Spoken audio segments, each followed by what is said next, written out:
Hello, dear my listeners. I once again welcome all of you in the Mitvat classes. Today, we are going to start the most awaited session, that is the first class of physics. So, in first class, we will study unit and dimension. Unit and dimension हम लोग पहले class में unit and dimension पढ़ेंगे, ठीक है। तो physics start करने से पहले फिजिक्स के बारे में कुछ कुछ जान लेते हैं। तो फिजिक्स है फिजिक्स, जिसको हिंदी में भौतिकी कहते हैं, ठीक है। तो फिजिक्स के बारे में कुछ जान लेते हैं। Physics is the study of nature in the broadest possible way. पूरे ब्रह्मांड, पूरे नेचर जो आप सब देख रहे हैं, उसके हर एक चीज का अध्ययन फिजिक्स कहलाता है, ठीक है। इसमें ब्रॉडेस्ट वे कहने का मतलब है दुनिया के विशाल विशाल चीजों से लेके एकदम सूक्ष्म सूक्ष्म चीजों तक का जो अध्ययन होता है वो फिजिक्स के अंदर होता है। जितने भी बड़े से बड़े हो, वहां से लेके हमारे छोटे से छोटे जो हम लोग नगण्य आंखों से देख भी नहीं सकते हैं, इतना सूक्ष्म कि उसको देखने के लिए हम लोग को यंत्र की जरूरत पड़ती है, ठीक है। वो सारे चीज हम लोग फिजिक्स में पढ़ते हैं। फिजिक्स के बारे में एक और इंपॉर्टेंट चीज जान लेना जरूरी, बहुत इंपॉर्टेंट चीज है ये फिजिक्स के बारे में, कि फिजिक्स का जो लॉ है ना, फिजिक्स का लॉ, उसको हम इन्वेंट नहीं कर सकते हैं, हम बस डिस्कवर कर सकते हैं। देखिए, ये बहुत इंपॉर्टेंट चीज है, इसको जानना जरूरी है, बहुत इंपॉर्टेंट है। ये जानना इसलिए जरूरी है, इन्वेंट और डिस्कवर में क्या डिफरेंस है। वो फिजिक्स का रूल कहता है कि आप कभी भी हमको आप जन्म नहीं दे सकते हैं, आप मुझे बना नहीं सकते। मैं बना हुआ हूं, पहले से विद्यमान हूं, आप मुझे खोजिए, आप मुझे ढूंढिए, ढूंढने के बाद बार बार आप उस पर एक्सपेरिमेंट कीजिए। एक्सपेरिमेंट में अगर रिजल्ट आपको लग रहा है कि हाँ हाँ बार बार ऐसा हो रहा है, तो आप उसको एक लॉ का नाम दे सकते हैं कि हाँ ये एक लॉ हो गया, पर आप उसको इन्वेंट नहीं कर सकते। अब इसको समझते हैं, समझने में क्या, देखिए अंग्रेजी का शब्द है, इसमें समझने में बस यही है, एकदम बहुत ही जो प्रचलित कहानी है उससे हम लोग समझते हैं कि इन्वेंट और डिस्कवर में क्या अंतर है, फिर हम तुरंत यूनिट एंड डायमेंशन पे आ जाएंगे। तो देखिए बहुत ही प्रसिद्ध और प्रचलित न्यूटन्स साहब के बारे में हम लोग बात करते हैं। तो बस मैं ये बता रहा हूं इन्वेंट और डिस्कवर में क्या, ये बहुत बड़ी चीज है, इसको जानना बहुत इंपॉर्टेंट है। न्यूटन साहब जब ग्रेविटेशन का खोज किए थे, जब डिस्कवर किए थे, नॉट इन्वेंट, जब डिस्कवर किए थे, तो क्या था अब समझिए। जब उन्होंने पेड़ से फल को गिरते हुए देखा, तब उनके मन में कुछ ख्याल आया। फिर ख्याल आने के बाद उन्होंने इस पर एक्सपेरिमेंट किया, फिर सोचा नीचे ही क्यों गिरा, ऊपर क्यों नहीं गए, दाएं क्यों नहीं गए, बाएं क्यों नहीं गए, बहुत सारा चीज़ सोचे उन्होंने। तो सोचने के बाद उनको पता चला कि अच्छा, दो मास एक दूसरे को अट्रैक्ट करता है, और बहुत बहुत करके उन्होंने बार बार इसको एक्सपेरिमेंट किया और एक नाम दे दिया। क्या नाम दे दिया? ये फोर्स, ग्रेविटेशनल फोर्स। अब ग्रेविटेशनल फोर्स का नाम उन्होंने दे दिया, तो आप मुझे एक चीज़ बताइए, अभी तुरंत क्लियर हो जाएगा डिस्कवर इन्वेंट क्या। एक बात बताइए, अगर न्यूटन साहब जिस दिन फल को देखे थे गिरते हुए, उससे पहले भी फल गिर रहा था, भले उस दिन उन्होंने सोचा नहीं, उस पर ध्यान नहीं दिया, या किसी और ने नहीं दिया, ठीक है। इसका मतलब है कि ऐसा तो नहीं है कि ग्रेविटेशन उसी दिन से स्टार्ट हुआ है, ग्रेविटेशन बहुत पहले से था नेचर में, बहुत पहले, जब से ब्रह्मांड बनी है तब से, ठीक है। तो यही डिफरेंस है कि न्यूटन साहब जब देखें, उन्होंने उस पर लगातार एक्सपेरिमेंट किए, एक्सपेरिमेंट के बाद उन्होंने एक लॉ में उसको बांध दिया, एक नेचर की, हाँ नेचर में हमेशा ऐसा होता है, नेचर में हमेशा ऐसा होता है, ऐसा करने से ऐसा होता है, दो मास एक दूसरे को अट्रैक्ट करता है, इसीलिए ये गिरा है, नहीं तो ऊपर चला जाता, बहुत सारी बात। तो क्या उस सेब से पहले भी तो कोई सेब गिरा होगा, और उससे पहले भी जो सेब गिरा होगा वो भी ग्रेविटेशन की वजह से गिरा होगा। तो उन्होंने खोज उस दिन किया, पर इस ब्रह्मांड में, इस संसार में जो ग्रेविटेशन था वो पहले से प्रेजेंट था। तो वही है, इन्होंने क्या किया, डिस्कवर किया। ऐसा नहीं कि इन्होंने जिस दिन सेब गिरा उसी दिन से गिरना चालू हुआ सेब, उससे पहले कभी गिरता ही नहीं था, ऐसा नहीं है, पहले भी गिरता था सेब, क्या बहुत कुछ गिरता था, ठीक है, लेकिन उस दिन ने उन्होंने सोचा समझा, उस पर लगातार एक्सपेरिमेंट किए, फिर उन्होंने एक लॉ में उनको बांधा। ठीक है, तो समझ में आ गया। मीन्स हम फिजिक्स का जो भी लॉ पढ़ते हैं वो प्राकृतिक रूप से, अप्राकृतिक रूप से, किसी भी तरह से वो घटना हो रहा है उसको हम ऑब्जर्व करते हैं। ऑब्जर्व करने के बाद फिर उस पर कुछ एक्सपेरिमेंट करते हैं, फिर उसको लैब में लेके जाते हैं, फिर वहां एक्सपेरिमेंट करते हैं, बार बार दोहराते हैं उस एक्सपेरिमेंट को। अगर सेम एक किसी फिक्स रूल के तहत वो घटना होती है, बार बार रिजल्ट आता है, तो फिर उसको हम लॉ का नाम दे देते हैं। ठीक है, तो ये क्या है? This is the study of nature. शुरू एकदम छोटे चीजों से लेके बड़े बड़े चीजों तक का अध्ययन फिजिक्स के अंदर होता है। ठीक है, तो यहां तक था आपका फिजिक्स के बारे में कि फिजिक्स है क्या। बेसिक मैंने बस छोटा सा चीज़ बताया, बहुत का कुछ चीज़ आपको मिलेगा, आप गूगल पे पढ़ सकते हैं और कहीं से भी सीख सकते हैं। तो ये था आपको एक बेसिक बात बताना।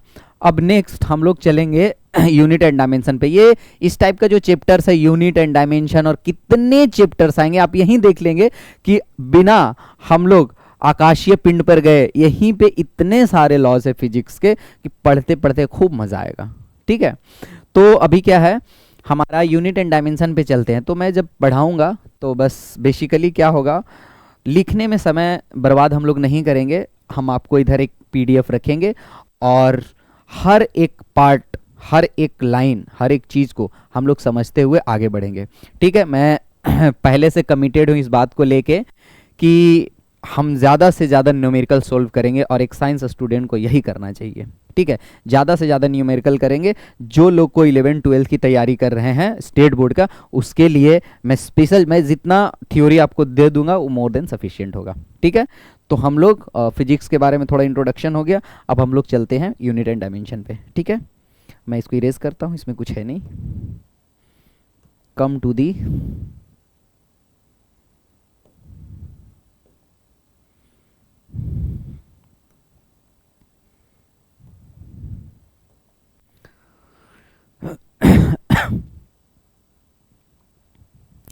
तो हमारा ये पहला चैप्टर खुल गया है यूनिट एंड डायमेंशन का। जो आपको पता है इसके बारे में आप मुझे बताइएगा, जो मुझे पता है मैं आपको बताऊंगा, और जो हम दोनों को नहीं पता वो बुक से पढ़ेंगे। ठीक है, तो हम लोग अभी क्या करेंगे, यहाँ पे वी विल स्टार्ट। देखिए, सबसे पहला लाइन जो इसमें बताया जाता है, एकदम बेसिक हम लोग स्टार्ट कर रहे हैं फिजिक्स का, 11 12 का बेसिक हम लोग स्टार्ट कर रहे हैं। ये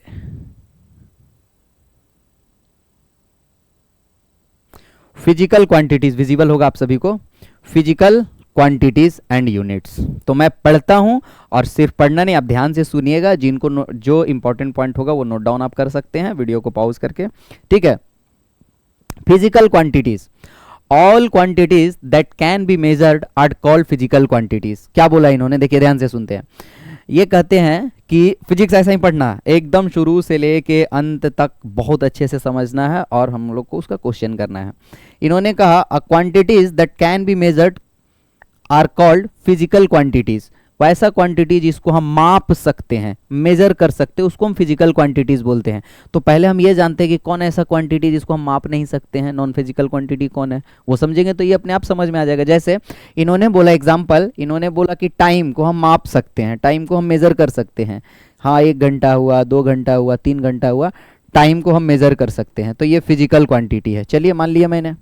इसके बाद इन्होंने बोला लेंथ, हम लंबाई को मेजर कर सकते हैं, 5 मीटर है, 10 मीटर है, 25 मीटर है, तो ये भी फिजिकल क्वांटिटी है। मैंने बोला मान लिया। मास, इसी तरह से 2-3 वर्क है, वर्क डन है, लेंथ है, मास है, फोर्स है, बहुत सारे हैं। ठीक है, मैं इनसे पूछा ठीक है ये तो मेजर कर सकते, मेजर क्या नहीं कर सकते, तो देखिए क्या नहीं कर सकते हैं। हम अपने पिताजी से बहुत प्यार करते हैं, बहुत कितना मेजर नहीं कर सकते हैं, तो वो नॉन फिजिकल क्वांटिटी है। इसको समझते जाइएगा। ठीक है, वो क्या है, नॉन फिजिकल क्वांटिटीज। ठीक है, शरबत मीठा है, कितना मीठा है, ज्यादा मीठा हो सकता है, कम मीठा हो सकता है। मेजर कैसे करेंगे आप। ठीक है, ज्यादा मीठा हो सकता है, कम मीठा हो सकता है, तो वो क्या है, नॉन फिजिकल क्वांटिटीज है। जैसे आप किसी से प्यार करते हैं, आप उनको बोलते हैं मैं आपसे बहुत प्यार करता हूं, लेकिन बहुत का आप उसको मेजर नहीं कर सकते हैं कितना करते हैं, ठीक है। तो वो हो गया नॉन फिजिकल क्वांटिटी। तो ये आप लोग को क्लियर हो गया। मैं यहाँ से अब आगे बढ़ता हूँ फिजिकल क्वांटिटी। आप चाहें तो इसको नोट डाउन कर सकते हैं, आपको क्लियरली दिख रहा होगा, ठीक है। अब अभी यहाँ पे इन्होंने लिखा in physics we study about physical quantity and their inter relationship. ये सब किताबी लैंग्वेज है, जहाँ जरूरत होगा मैं बताऊंगा। Measurement is the comparison of quantity. अब ये हो गया फिजिकल क्वांटिटी। अब फिजिकल क्वांटिटी जब पता है तो उसको मेजर भी करेंगे। इन्होंने बोला ना कि फिजिकल क्वांटिटी उसको बोले जिसको मेजर कर सकते हैं, तब इन्होंने अब मेजरमेंट के बारे में बताएंगे कैसे मेजर करेंगे। Measurement is the comparison of a quantity with a standard of the same physical quantity. अब ध्यान से सुनिएगा, ये इंपॉर्टेंट पॉइंट है। मेजरमेंट आप इसको लिख सकते हैं, बहुत अच्छा लाइन है। Measurement is the comparison of a quantity with a standard of the same physical quantity. अब इसको समझते हैं, ये तो बुक में इन्होंने लिखा। इन्होंने कहा कि मेजरमेंट जो है वो कंपैरिजन है एक स्टैंडर्ड वैल्यू के साथ, हम कंपैरिजन करते हैं with the same physical quantity. इसका मतलब क्या हुआ, ध्यान से सुनिएगा। मतलब यह हुआ कि मुझे अगर 5 मीटर का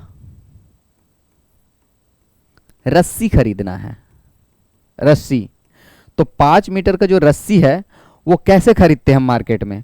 वो जब दुकान में जाते हैं तो वो एक मीटर रखता है, मीटर का मेजरमेंट के लिए मीटर, उस मीटर से 5 टाइम्स करके दे देता है मुझे कि ये 1 मीटर है, इसका 5 टाइम्स करके मैं दे रहा हूं आपको। तो उन्होंने क्या किया, वो जो मीटर है उससे इसको 5 बार कंपेयर किया, मींस उससे कंपेयर किया। ये कंपेयर, ये लेंथ कंपेयर हो गया 1, दूसरा कंपेरिजन 3, 4, 5। लेकिन यहाँ पे एक इंपॉर्टेंट बात बोला, क्या मैं जो रस्सी खरीदने गया उसको मैं सेब से कंपेरिजन कर सकता हूँ, एप्पल से, कि ये 5 एप्पल के बराबर है? नहीं।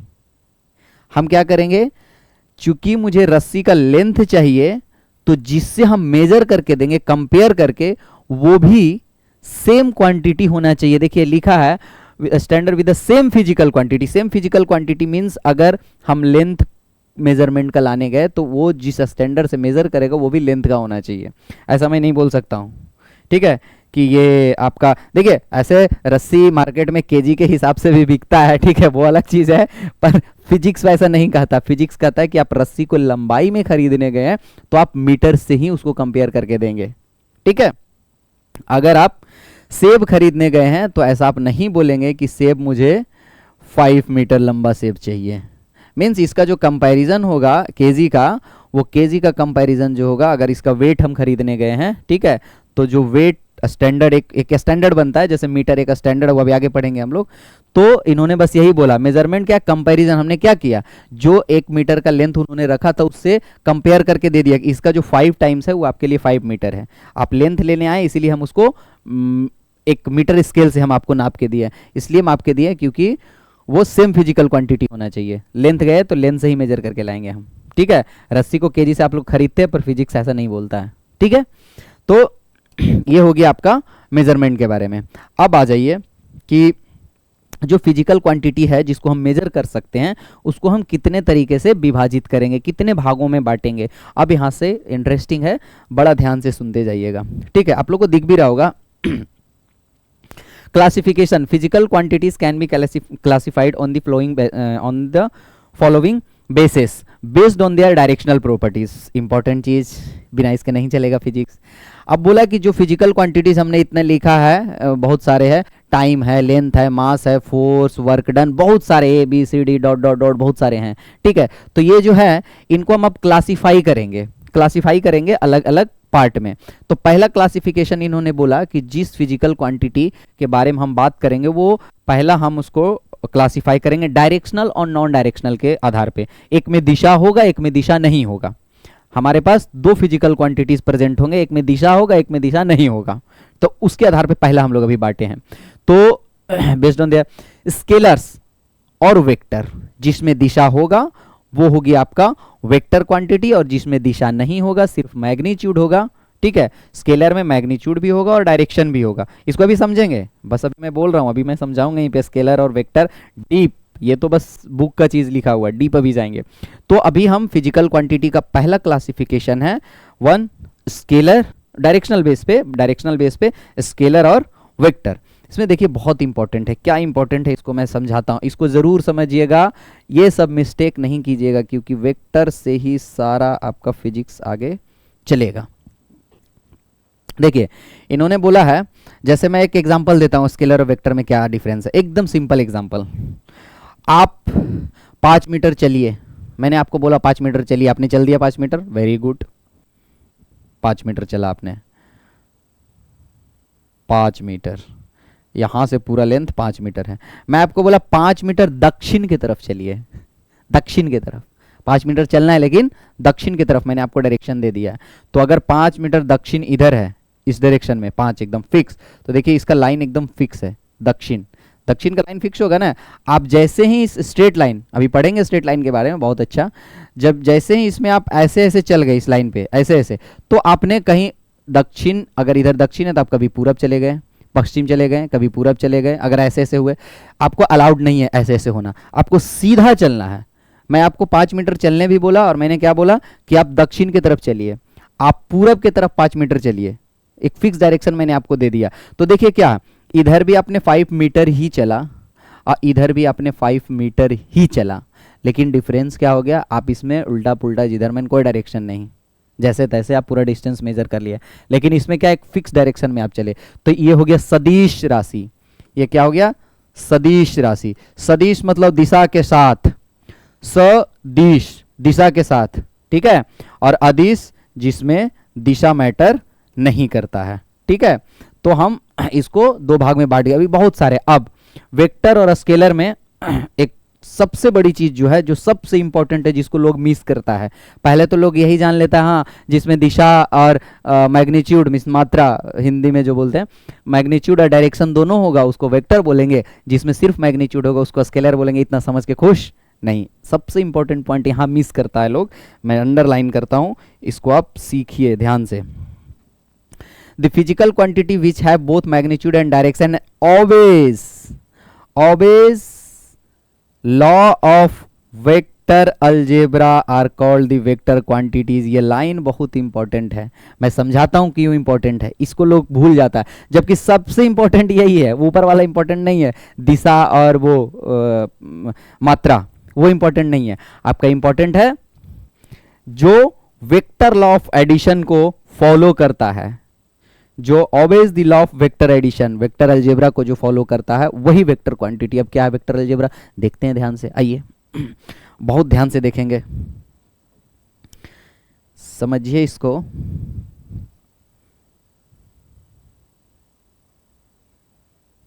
देखिए इसमें समझने की बात क्या है, सपोज यहां पे कोई बॉडी है, और रेड कलर दिख नहीं रहा होगा, ये कोई बॉडी रखा है, देखिएगा ये बहुत बेसिक कंसेप्ट है, किसी भी क्वांटिटी को हम सदिश राशि बोलेंगे या अदिश राशि बोलेंगे। सदिश राशि या अदिश राशि हम कब बोलेंगे, वो देखिए, इधर से मैंने इस पे 5 न्यूटन का फोर्स लगाया, और इधर से आपने 5 न्यूटन का फोर्स लगाया, तो ये किधर जाएगा, सब आप लोग जानकार है, बिना फिजिक्स पढ़े बोलिए कहीं नहीं जाएगा, इधर से भी 5 लग रहा है, इधर से भी 5 लग रहा है, वो कहीं नहीं जाएगा। अच्छा ऐसा है क्या, हाँ ओके। अब इसको हटा देते हैं, इधर से 5 न्यूटन लगाते हैं, मीन्स एक ब्रिक मान लीजिए, ये ब्रिक्स है, इस पे एक इधर से 5 न्यूटन लगा रहे, एक इधर से। आप लोग पढ़े नहीं है अभी free body diagram, Newton's law of motion, लेकिन फिर भी आप बताइएगा हाँ ये आगे बढ़ जाएगा थोड़ा, इधर से 5 लगाए, लेकिन ऐसे लगाते थे तो नहीं। देखो हुआ क्या, ध्यान से सुनिएगा, फोर्स वेक्टर क्वांटिटी है, तो हुआ क्या कि ये वेक्टर अलजेब्रा को फॉलो कर रहा है। क्या किया, जब आप इधर से 5 न्यूटन मीन्स आपको मैं डायरेक्शन देता हूँ नॉर्थ, साउथ, ईस्ट और वेस्ट, आप जब साउथ से 5 न्यूटन और नॉर्थ से 5 न्यूटन लगा रहे थे तो ये नहीं मूव कर रहा था, the resultant force on this body was 0। But जैसे ही आपने एक फोर्स इधर ही रहने दिया, दूसरा का दिशा को चेंज कर दी, वो जो फोर्स आ रहा था अभी नॉर्थ साइड से वो आने लगा वेस्ट साइड से, तो क्या हुआ, इस पे रिजल्टेंट चेंज हो गया। मीन्स जो दोनों का इफेक्टिव वैल्यू था वो कुछ अलग आ गया। मीन्स फोर्स को इधर से ला रहे हैं या इधर से, उस पे इस पे इफेक्टिव वैल्यू, इस बॉडी पे इफेक्टिव वैल्यू चेंज हो जाता है। इसका मतलब है कि उस क्वांटिटी के लिए दिशा मैटर कर रहा है। देखिए ना, इसको तो मैंने चेंज नहीं किया, नीचे से है 5 न्यूटन, ऊपर से आ रहा था, तो इस पे कोई भी आपका इस पे रिजल्टेंट फोर्स जीरो था। मीन्स इस पर इफेक्ट, टोटल इफेक्ट फोर्स का जीरो था। लेकिन जैसे इधर से आया तो इफेक्ट दिखने लगा, खिसकेगा। नहीं तो और अच्छा देखिए, इधर से 5 नहीं, उधर से जो 5 आ रहा था उसको भी इधर से ही लगा दीजिए, दोनों 5 इधर से ही लगा दीजिए, मतलब जो उधर से डायरेक्शन था इधर। अब आप जरूर बोलिएगा सर ब्रिक्स जो है, ये जो ईटा है वो इधर खिसक जाएगा, आप जरूर बोलिएगा, बिना फिजिक्स को पढ़े, आपको पता है इतना बेसिक। तो क्या हुआ कि इस फोर्स के डायरेक्शन को हम उधर से बस इधर कर दिए तो इस पे रिजल्टेंट चेंज हो गया। मींस दिशा को बदलने से परिणाम बदल गया, दिशा को बदलने से परिणाम बदल गया। तो क्या हो गया, ऐसे क्वांटिटी को हम क्या बोलेंगे, इसीलिए फोर्स को क्या कैटेगराइज किया गया है, एज ए वेक्टर क्वांटिटी। ठीक है, कुछ ऐसा जिसको दिशा बदलने से कोई अंतर नहीं पड़ता है। जैसे एक ऐसा सिंपल सा एग्जांपल लेते हैं, सपोज एक कोई यहां पे बॉडी है, ठीक है, या कोई वस्तु यहां पे रखा हुआ है, ठीक है, इस पे आप एक टेम्परेचर 5 डिग्री सेंटीग्रेड का टेम्परेचर है इसके ऊपर, 5 डिग्री सेंटीग्रेड का, ठीक है। अब कोई इधर से एक टेम्परेचर आ रहा, फ्लो हो रहा, ठीक है, सपोज ये हायर पोटेंशियल पे है, ये तो बाद में पढ़ेंगे, बस अभी ये मत समझिए हायर लोअर। इधर से 5, ठीक है, ये 5 डिग्री है, इधर से 5 डिग्री आया, तब भी इसका टेम्परेचर 5 डिग्री सेंटीग्रेड है। ये 5 डिग्री टेम्परेचर इधर से आ जाए, नॉर्थ साउथ 5 किधर से भी 5 डिग्री सेंटीग्रेड टेम्परेचर फ्लो होके इधर आ रहा है। हीट, एक बेसिकली हीट फ्लो होता है, टेम्परेचर डिफरेंस की वजह से हीट फ्लो होता है, ठीक है। तो अगर ये हीट फ्लो होके इधर से इतना जूल का आया, इधर से आया, इधर से, कोई डिफरेंस नहीं होगा। अगर इधर से हीट आया जो इसको 5 डिग्री सेंटीग्रेड पे ला सकता है, अगर उतना ही अमाउंट ऑफ हीट मैं इधर से लेके जाऊं, वो भी 5 डिग्री सेंटीग्रेड तक ही इसका टेम्परेचर को मेंटेन करेगी। या इधर से लेकर आइए, इधर से लेकर आइए, कहीं से भी, उसको डायरेक्शन से कोई लेना देना नहीं है, ठीक है। ऐसे क्वांटिटी को, ऐसे बहुत सारे एग्जांपल्स अभी और आएंगे, ऐसे क्वांटिटी है मतलब इस पे जो इफेक्टिव जो आपका फाइनल टेम्परेचर था वो डिपेंड नहीं करे इधर से आ रहा है, इधर से आ रहा है, हीट फ्लो इधर से हो रहा है, इधर से हो रहा है, इधर से हो रहा है, या इधर से हो रहा है, ठीक है। तो क्या होगा, ऐसे क्वांटिटी को हम क्या बोलेंगे, अदिश राशि, ठीक है। और डिटेल आते हैं इसका, रुकिए, और डिटेल क्या है,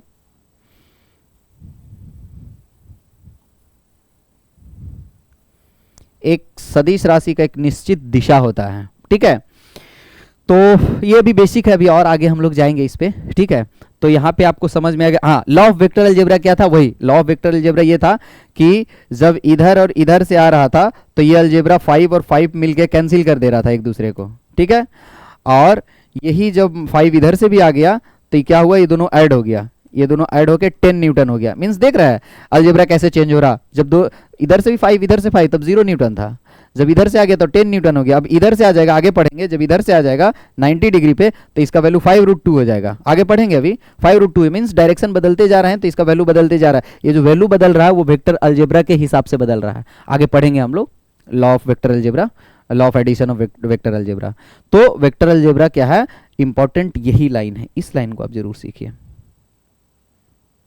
ठीक है।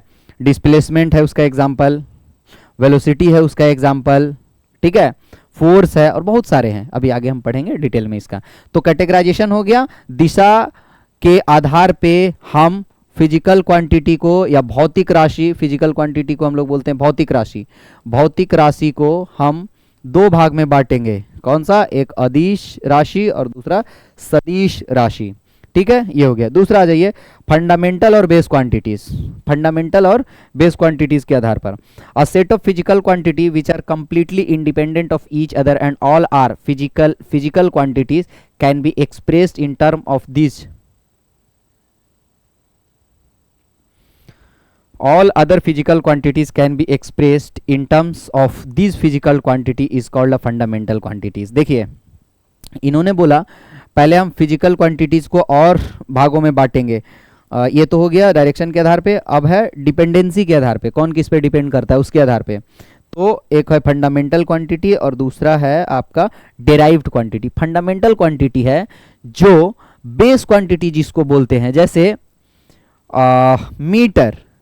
मीटर ऑफ, इसको हम क्लासिफाइड भी किए हैं 4-5 को।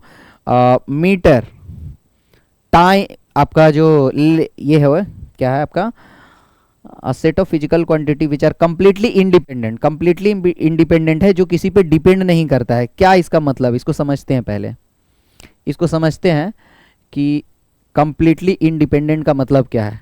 जैसे मैं अगर लेंथ को मेजर करता हूं,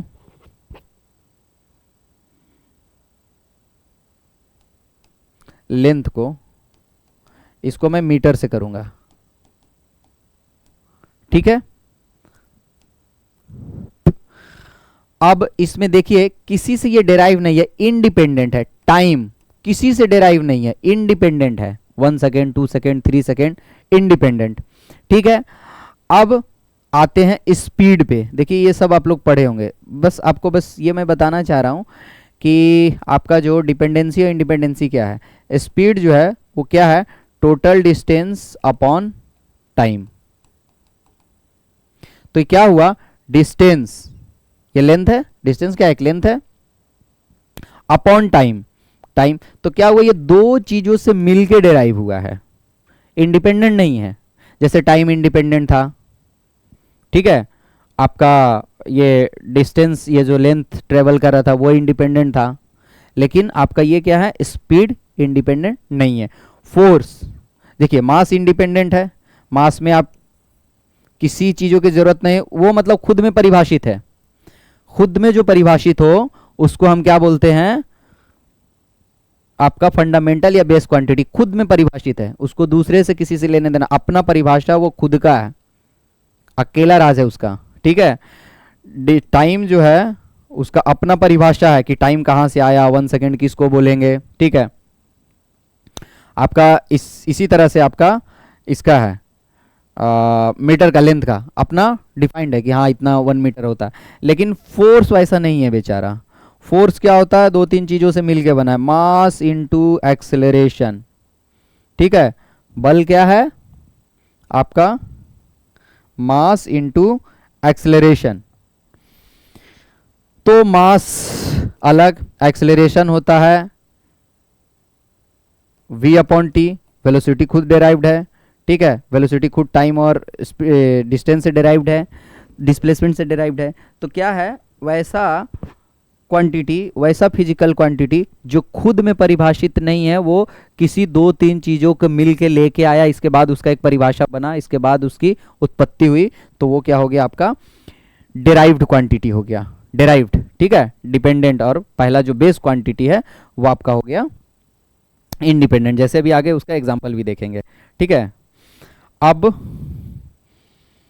physical quantities can also be classified as dimensional and dimensional less quantity और कांस्टेंट एंड वेरिएबल्स, ठीक है। एक और है, अब हम लोग 3 पढ़ चुके हैं। देखिए मैं लिख देता हूं लाइन से। हम लोग भौतिक राशि को 3 तरीके से पढ़ चुके हैं।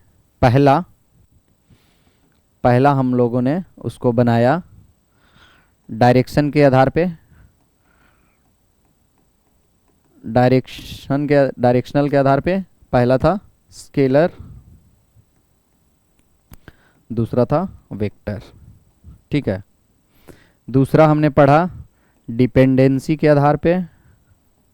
डिपेंडेंसी में क्या था, एक था खुद परिभाषित, खुद ऑल इन ऑल, अकेला, बेस क्वांटिटी जिसको बोलते हैं, वो क्या है फंडामेंटल क्वांटिटी, वो खुद में परिभाषित है, ठीक है।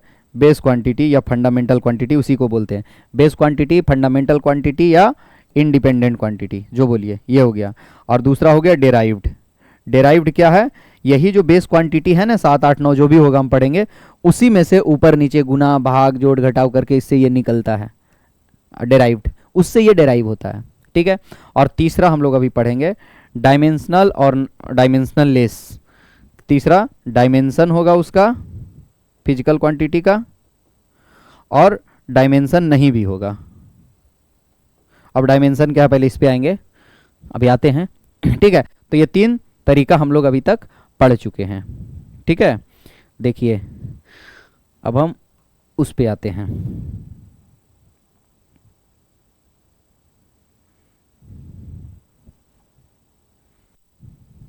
देखिए अभी तो आपको जानकारी नहीं, इन्होंने एक क्वेश्चन दे रखा है, इन्होंने एक क्वेश्चन दे रखा है, अभी आपकी जानकारी नहीं, बस आप देखिए अभी सीखिए। Classify the quantities displacement comma mass force time speed velocity acceleration moment of inertia pressure and work under the following category. Base होना चाहिए और स्केलर होना चाहिए। आप लोग अभी पूरा पढ़े नहीं तो आप इसको बना नहीं सकते हैं, हम लोग आएंगे बाद में इस क्वेश्चन पे, ठीक है। बेस भी होना चाहिए और स्केलर होना चाहिए। तो अब आप नीचे आ जाइए, करेंगे इस क्वेश्चन को जब हम लोग अभी थ्योरी पढ़ लेंगे, इसके बाद इस क्वेश्चन को करेंगे, ठीक है। क्या यूनिट्स ऑफ फिजिकल क्वांटिटी। अब जो फिजिकल क्वांटिटी है उसका यूनिट्स मुझे चाहिए, कि यूनिट चाहिए, ज़रूरी है ना। आप मार्केट जाएंगे तो आपको बोलना पड़ेगा ना कि 5 मीटर चाहिए, रस्सी 5 मीटर चाहिए, सेब 5 केजी चाहिए, तो आपको यूनिट तो बताना पड़ेगा ना। अब 5 लीटर सेब तो लेके आएंगे नहीं, ठीक है। तो हर एक फिजिकल क्वांटिटी जो है उसका एक यूनिट मुझे चाहिए, ठीक है। तो अब आते हैं यूनिट्स ऑफ फिजिकल क्वांटिटी पे। The chosen reference standard of A measurement in a multiples of which a physical quantity is express is called the unit of that quantity. 4 basic properties of unit. देखिए क्या बोला, अब English है, मैं पढ़ देता हूँ फिर मैं इसको समझाता हूँ। The chosen reference a standard of measurement in multiple of which a physical quantity is express. इन्होंने बोला है एक रेफरेंस, हम किसी भी चीज को मेजर करने के लिए हम एक स्टैंडर्ड ले लेंगे, एक स्टैंडर्ड रेफरेंस ले लेंगे, एक स्टैंडर्ड को, ठीक है। और इसी के मल्टीपल में हम बाकी सबको मापेंगे, उस फिजिकल क्वांटिटी को इसी के मल्टीपल में हम मापेंगे। जैसे एग्जांपल समझिए, एग्जांपल कि अगर मुझे 5 केजी चावल लाने हैं तो हम क्या करेंगे, एक केजी का स्टैंडर्ड, 1 केजी का स्टैंडर्ड आप देखिएगा दुकान वाले रखते हैं, और इसी का 5 टाइम्स आपको दे देगा, या फिर 5 केजी का भी रखता है जो इसी का 5 टाइम्स होता है, ठीक है। ये हम केजी पढ़ रहे हैं, अभी हम लोग यूनिट्स पढ़े नहीं है, सब सिस्टम इसलिए केजी लिख रहे हैं। बेसिक इसका होता है ग्राम, जो एसआई यूनिट है वो क्या आपका ग्राम। तो सपोज 1 ग्राम को उन्होंने क्या एक स्टैंडर्ड मान लिया, 1 ग्राम, यही इन्होंने बोला है कि एक स्टैंडर्ड मेजरमेंट हम लोग रख लेंगे और इसी का मल्टीपल में हम आपको उसको देते चले जाएंगे। देखिए the chosen reference standard of measurement in multiple of which physical quantities express is called unit. Unit यही है, ठीक है। अब इसी के मल्टीपल में हम आपको देते चले जाएंगे। क्या देते चले जाएंगे, सपोज आप जाके बोला 1 केजी चावल दीजिए तो इसका 1000 टाइम्स उन्होंने दे देगा, 1000 टाइम, इतना मल्टीपल, 1000 मल्टीपल 1 ग्राम का दे देगा तो 1 केजी हो गया, ठीक है। तो क्या करेगा, एक स्टैंडर्ड वैल्यू रखेगा। वो स्टैंडर्ड वैल्यू कहाँ डिसाइड होता है, कैसे डिसाइड होता है, अभी सब आगे पढ़ेंगे, ठीक है। SI units, MKS unit, FPS, सब हम लोग पढ़ेंगे। तो इन्होंने क्या बोला कि यूनिट ऑफ फिजिकल क्वांटिटी का एक चूजन रेफरेंस है। एकदम पहला लाइन इसका देखिए, एक हम अपने तरीके से रेफरेंस चूज करते हैं कि ये जो है ये इतना बड़ा जो है इसको हम 1 केजी बोलेंगे, और कोई भी मांगने आएगा, सपोज कोई हाफ केजी मांगने आए तो इसका आधा दे दीजिए, कोई 5 केजी मांगने आए तो इसका 5 गुना दे दीजिए। तो हम क्या करेंगे, अपने से चूज किए हैं उस रेफरेंस को, और उसको चूज करने में क्या क्या कठिनाइयाँ आती है, क्या क्या स्टैंडर्ड्स है, क्या मानने पड़ते हैं, ये सब हम आगे पढ़ेंगे। अभी बस ये जानना है कि यूनिट्स में हमको क्या करना पड़ता है, एक स्टैंडर्ड वैल्यू को हम चूज करते हैं, ठीक है, और उस फिजिकल क्वांटिटी को उसी मल्टीपल में हम लोग एक्सप्रेस करते हैं, ठीक है। मीन्स अगर 1 ग्राम को हम स्टैंडर्ड मान लिए, चूज कर लिए रेफरेंस, तो कोई 1 केजी मांगने आएगा तो उसको 1000 टाइम्स, उसका 1000 मल्टीपल हम लोग दे देंगे उसको, ठीक है। अब किसी भी चीज को यूनिट कैसे चुनते हैं, जैसे अगर किसी चीज का वेट हमको करना है तो ग्राम ही उसका बेसिक कैसे हुआ, ग्राम को ही हमने क्यों चूज किया। लेंथ को मेजर करना है तो मीटर को ही क्यों चूज किया, सेंटीमीटर को ही क्यों चूज किया, ठीक है। इसका आप देख लीजिए क्या तरीका है इसको चूज करने का, कैसे हम लोग करते हैं। देखिए इन्होंने बोला है पहला तो बोला they must be well defined, means उसकी डिफिनेशन बिल्कुल क्लियर होनी चाहिए, बिल्कुल डिफाइंड होना चाहिए, सबको पता होना चाहिए कि हाँ ऐसा होगा इसको 1 मीटर बोलेंगे, ऐसा होगा इसको 1 मीटर हम बोलेंगे, ऐसा होगा इसको 1 ग्राम बोलेंगे, बिल्कुल क्रिस्टल क्लियर होना चाहिए सबको, ठीक है। दे should be easily available and reproducible. Easily available का मतलब हुआ कि सपोज किसी ने यूनिट तो बना दिया, यूनिट तो किसी ने बना दिया 1 ग्राम, अब पता चल रहा है वो अवेलेबल ही नहीं हमारे देश में, है ही नहीं, तो उससे हम कैसे मेजर करेंगे, समझ रहे हैं बात। तो आपको क्या होगा कि वो इजिली अवेलेबल भी होना चाहिए और रिप्रोड्यूसिबल, रिप्रोड्यूसिबल मान लिया कि उसको हम रखे कहीं और खो गया, या फिर रिप्रोड्यूसिबल का मतलब कि हमारे पास मात्र एक ही है, 1 ग्राम को मैंने स्टैंडर्ड माना, चूज कर लिया अपने, हमारे पास एक ही है, तो जो चीज हमारे पास दिल्ली में है 1 kg का चीज, अब उसी चीज को हमको लाके झारखंड में मेजर करना है, तो मैं कैसे करूंगा, तो रिप्रोड्यूसिबल मतलब उसी के आधार पर दूसरा तुरंत हम उसको बना सकते हैं, रिप्रोड्यूस कर सकते हैं उसी टाइप के चीजों को। तो क्या हो इसका बेसिक, किसी भी चीज को यूनिट मानने से पहले क्या होना चाहिए, वेल डिफाइंड होना चाहिए, बिल्कुल क्रिस्टल क्लियर होना चाहिए उसका डिफिनेशन सबको, कि हाँ ऐसा होगा तो इसको 1 ग्राम बोलेंगे, सबको पता होना चाहिए। ऐसा नहीं कि पता चला हम लोग बोल दिए कि मुझे इसके बारे में बताऊंगा कहाँ कठिनाई आता है। कठिनाई ये आता है कि किसी ने बोला कि नहीं मुझे ना 5 हाथ ज़मीन मुझे खरीदने, या 5 हाथ मुझे रस्सी खरीदने हैं, 5 हाथ रस्सी खरीदने हैं, तो आपका हाथ से रस्सी कम आएगा, किसी और के हाथ से ज़्यादा आएगा, किसी और के हाथ से और कम आएगा, किसी और के हाथ से और ज़्यादा आएगा, तो वो वेल डिफाइंड नहीं है, क्योंकि ये आपका जो लंबाई है वो वेरिएबल है, फिक्स्ड नहीं है, ठीक है। ये वेल डिफाइंड होना चाहिए कि इतना तो इतना, तो 1 मीटर फिक्स मतलब यहाँ भी फिक्स, वहाँ भी फिक्स, वहाँ भी सबके लिए, ठीक है। इसीलिए हाथ को हम लोग कभी भी यूनिट नहीं मान सकते, उसका रीजन है कि वो चेंज करते रहते हैं। देखिए तीसरा पोजीशन, और रिप्रोड्यूसिबल होना चाहिए। रिप्रोड्यूसिबल इसलिए ज़रूरी है क्योंकि अगर एक कहीं स्टैंडर्ड बन गया है, मान लिए है, तो वैसा वैसा हम 1000 बना सकते हैं, वैसा वैसा 5000 हम बना सकते हैं, चाहे यहाँ भी अवेलेबल हो, वहाँ भी अवेलेबल हो, वहाँ भी अवेलेबल हो, ठीक है। अब इसके बाद दे शुड बी इनवेरिएबल, वही जो अभी मैं बता रहा था, इनवेरिएबल मीन्स वो चेंज नहीं करने, वेरी नहीं करना चाहिए, इनवेरिएबल होना चाहिए, ठीक है। जैसे कहीं हम लोग बोलते हैं ना, ऐसे क्रिकेट का जो वो पिच है कितने का बनाओ, तो किसी को होता ना आप ऐसे ऐसे पैर से आप 25 बार चल लो, तो मैं अपना पैर से चलूंगा तो कुछ और लेंथ होगा, कोई और चलेंगे तो कुछ और लेंथ होगा, तो वो वेरिएबल हो गया, इनवेरिएबल है नहीं। 22 गज इनवेरिएबल है, वो वेरी नहीं कर रहा। 22 गज मतलब 1 गज जो लंबाई होता है वो फिक्स है, गज फिक्स है, तो 22 गज अगर हम लेंगे तो वो फिक्स हो गया, इनवेरिएबल है। लेकिन हम ऐसे बोलते हैं ना पैर से 22 ले लो ना, ठीक है, तो आपका पैर 1 गज ही माप रहा है, आपको पता नहीं है हमारा पैर, हमारा जो स्टेप है वो थोड़ा कम चलेगा, किसी और का स्टेप ज़्यादा चलेगा, तो वेरी कर जाएगा। तो हम जो यूनिट को चूज करेंगे वो क्या होना चाहिए, इनवेरिएबल। 3 चीज, must be well defined, easily available होना चाहिए, रिप्रोड्यूसिबल होना चाहिए, ठीक है। अगर खराब हो गया तो हम दूसरा तुरंत उस टाइप वैसा ही बना सकते हैं, ठीक है। और they should B invariable, invariable समझ गए कि जो भी होना चाहिए फिक्स होना चाहिए, कि 1 मीटर यही है तो यही है, ऐसा नहीं कि नहीं नहीं कपड़ा 5 हाथ खरीदना है हमको, दुकान वाला हाथ के हिसाब से बेच रहा है, तो ये दुकानदार 5 हाथ देगा तो ज़्यादा हो जाएगा, दूसरा देगा तो कम हो जाएगा, तो वैसा नहीं होना चाहिए। 1 मीटर 5 मीटर अगर आप दे रहे हैं तो आपके यहाँ से मैं खरीदूँ या वहाँ से खरीदूँ, 5 मीटर ही होना चाहिए, तो क्या होना चाहिए, इनवेरिएबल।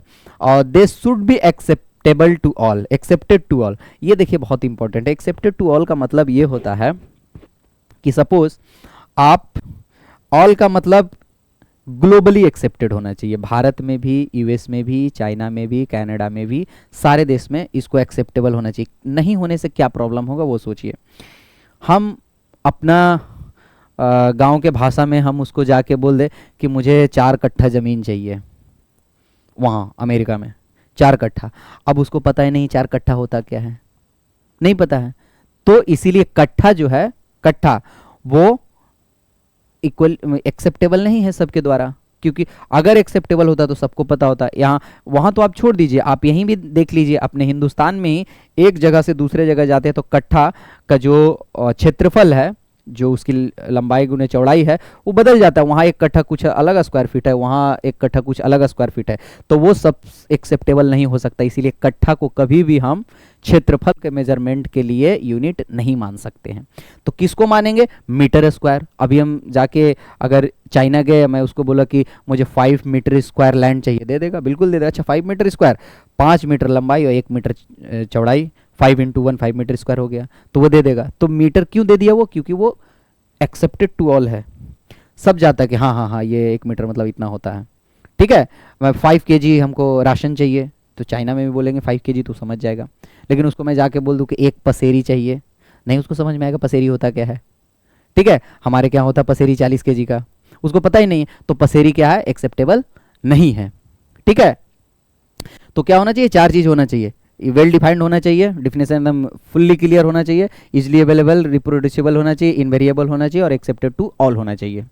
ठीक है ना, तो ये 4 चीज होना चाहिए। अगर ये 4 चीज से मीन्स जो जिस भी किसी क्वांटिटी का यूनिट को हम मानेंगे, जो चूज करेंगे एक रेफरेंस, ठीक है, हम इंडिपेंडेंट हैं शुरू में चूज करने के लिए, लेकिन कैसे हैं उसके लिए क्या क्या होना चाहिए वो हम आगे पढ़ेंगे। ठीक है, तो वो जो चूज कर लिए हैं आपने लेंथ के लिए, जो मीटर को आपने चूज कर लिया, वो क्यों चूज किया, कैसे चूज किया, उसके लिए पहले इतना होना तो जरूरी है चूज करने के लिए, ये 4 पॉइंट तो होना जरूरी है। अब आगे आते हैं सिस्टम ऑफ यूनिट्स। अब क्या है? एफपीएस।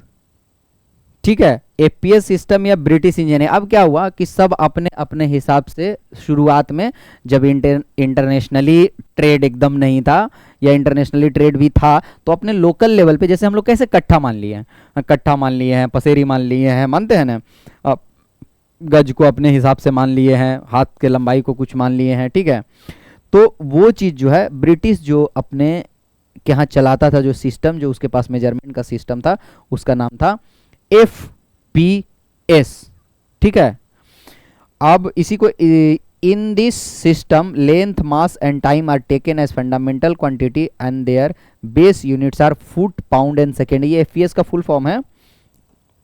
देखिए आप लोग को वहां से दिख रहा होगा, ये एफपीएस का फुल फॉर्म है फुट, लंबाई को उन्होंने फुट में पहले मेजर किया, मास को पाउंड से मेजर किया और टाइम को सेकेंड से मेजर किया। ये ब्रिटिश इंजीनियरिंग सिस्टम अपना जो मेजरमेंट किया था पहले, वो इसका ये था। ठीक है, अब आ जाइए 2 नंबर, सीजीएस। ये गॉसियन सिस्टम है। In this system the fundamental quantities are length, mass and time and their respective units are centimetre, gram and second. देखिए एक चीज, आप जब अभी एफपीएस देख रहे थे तो आपको एक चीज ध्यान होगा, फुट, पाउंड, ये इंग्लिश सिस्टम है, सेकेंड। फुट क्या है? लेंथ का, और पाउंड मास का, और ये टाइम का। तो क्या है? लेंथ, मास, टाइम, 3 चीज को अभी लोग ज्यादा से ज्यादा यूज करते जा रहा है। देखिए सीजीएस भी यही कर रहा है। सीजीएस क्या कर रहा है? लेंथ को सेंटीमीटर में मापा है सीजीएस,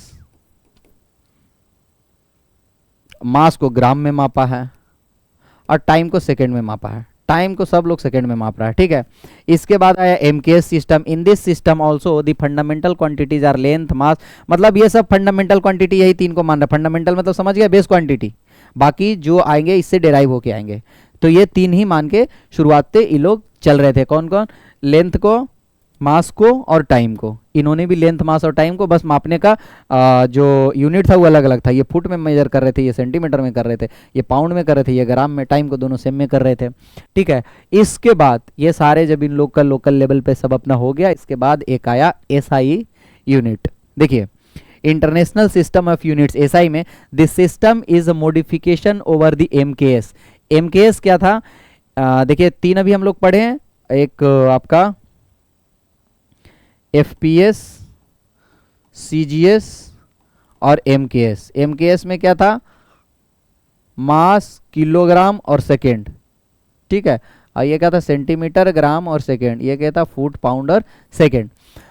अब एसआई यूनिट जो आया, जो अभी बोले थे accepted to all, accepted to all यही है एसआई यूनिट, जो सबको इसी पर काम करता है। तो क्या है देखिए, इसको मैं थोड़ा सा बड़ा करता हूं, देखिए ध्यान से। International system of units, this system is modification over the MKS system and so it is also known as the rationalized MKS system. देखिए ये जो SI सिस्टम बना जिसको अभी सब लोग एक्सेप्ट करके चलता और इसी पे हम लोग अभी चल रहे हैं, ठीक है, मीन्स जो सबको एक्सेप्ट किया है, ग्लोबली एक्सेप्टेड SI यूनिट जो है उस वो क्या किया, MKS को थोड़ा सा मॉडिफाई किया, जो MKS था ना उसी को थोड़ा सा इन्होंने मॉडिफाई किया, इसीलिए इसको बोलते हैं रेशनलाइज्ड MKS SI यूनिट को, ठीक है। Beside the 3 base units of MKS system 4 fundamental and 2 supplementary units are also included in this system. देखिए क्या बोला, SI यूनिट इन्होंने लोग तीन मान के चल रहे थे, फुट, बेसिक क्वांटिटी, पाउंड और सेकेंड, ये 3 ही था। मतलब मास लेंथ को मेजर किया इन्होंने। देखिए SI यूनिट आने से क्या हुआ, पहले से क्या चल रहा था, लेंथ का मेजरमेंट, मास का मेजरमेंट और टाइम का मेजरमेंट, ये 3 चीज का चल रहा था। जब SI आया तो इस 3 के साथ और भी पहले से चल रहा था लेंथ का, मास का और टाइम का, इसी 3 में उलझे थे इन लोग। इसके बाद जब आया SI तो इन्होंने क्या किया, इस 3 के साथ साथ 4 और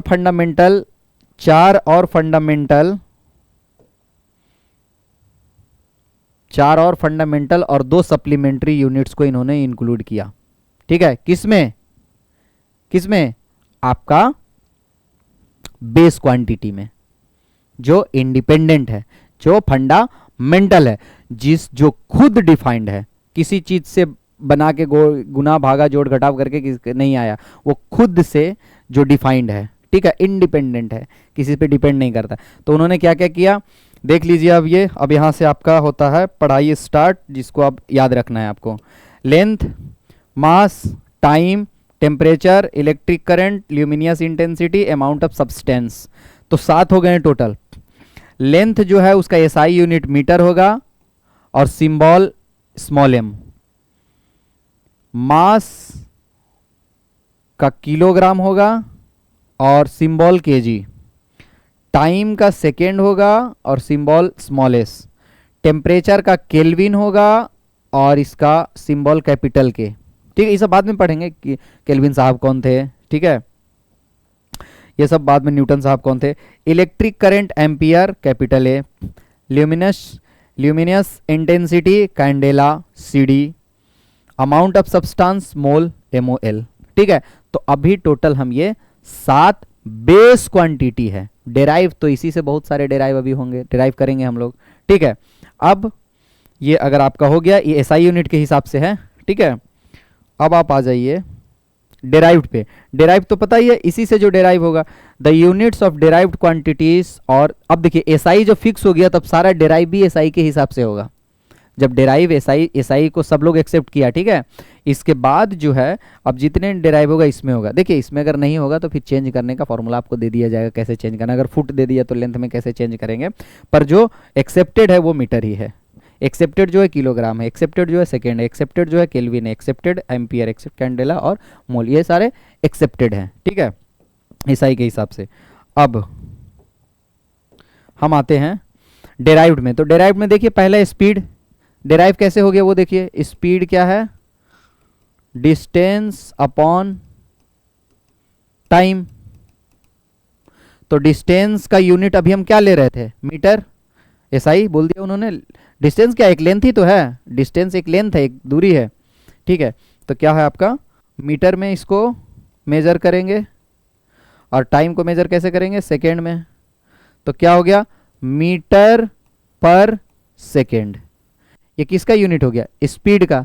तो ये क्या है, ये जो यूनिट है metre per second, this is not the fundamental, this is the derived unit, because it has been derived by the with the help of 2 fundamental quantities. Metre fundamental था और समय भी फंडामेंटल था, दोनों को डिवाइड करने से आया है स्पीड का यूनिट मीटर पर सेकेंड। तो मीटर पर सेकेंड क्या है आपका, डेराइव्ड यूनिट है, फंडामेंटल नहीं। 2 फंडामेंटल को भाग देने से आया है, ठीक है। इसी तरह से फोर्स में आ जाइए, ठीक है। आप देखिए कुछ कुछ जो यूनिट्स हैं, जैसे मीटर पर सेकेंड हो गया, इसका कोई नाम नहीं है, कुछ कुछ साइंटिस्ट के नाम पे, जैसे फोर्स को हम बोलते हैं न्यूटन में, क्योंकि वो ग्रेट साइंटिस्ट ने उनका इन्वेंशन किया था, उनके नाम पे दिया गया है, ठीक है। जैसे some derived units are named in honour of great scientist. देखिए एक चीज़ बड़ा